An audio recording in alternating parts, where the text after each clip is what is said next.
At the finish for race 2, Star showing her form with Harry Melges with a brilliant upwind call, or a brilliant leeward gate call.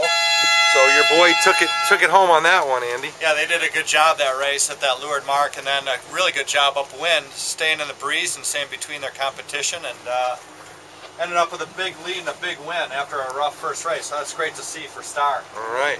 Then we got Samba coming in here in second with John Kilroy and Terry Hutchinson, Eric Arns, and their team doing a nice job here as they approach the finish line. Really nice job. Cool graphics. Now Samba, did they sail big boat last year in San Fran? They did. They sailed the big boat. And that was their first. That was their first Melges 32 event. Their first Melges 32 event was the Nationals in Newport. All right. This last summer, the National Championship.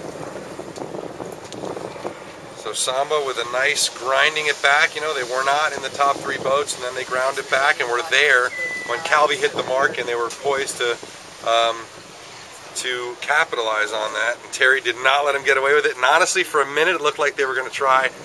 Knowing some Italian racers, it wouldn't surprise me too much. But it looks like Calvi might hold on here for the Calvi's third. Going to end up with a third, and then we got 3 boats that are going to be tight between Q, 666, and then Dark and Stormy. And Dark and Stormy is at the favorite end of the finish line, so I think they're going to end up getting 4th out of this, which is great, because I think they had a 4th the first race, so they're going to have 2 good races. So they might be leading this regatta. Nice job, after that's telling you, picking the favorite end of the finish line. Then you got Q and Dave Allman on 666 finishing.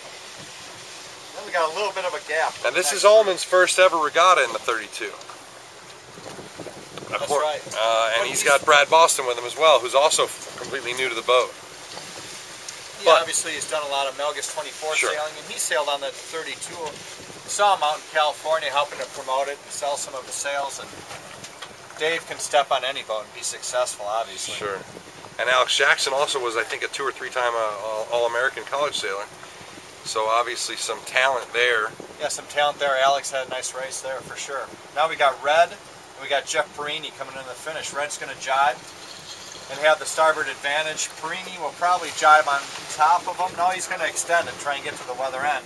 He's going to go up around him, which might work out actually, because he's going to carry some momentum, although pretty snaky turn there. Yeah. Red's going to end up beating him, and then Jeff Perini after that. That's Jeff's first regatta in the Melges 32, so it's good to see him doing well. And the Barbarians looking a little bit better this race. The Barbarians had a good race. They got off to the right side of the first beat, had clear air, and I think when Stuart Simpson and his team have clear air and a clean lane, they go as fast as anybody. So they had a good race.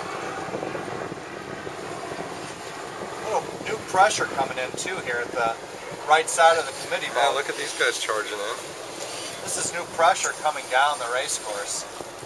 Canadians are going to fall in there with the Barbarians. Close finish here between those 2 boats. Look at this. Oh. Really tight racing here in the Melges 32 fleet. Really good sailing.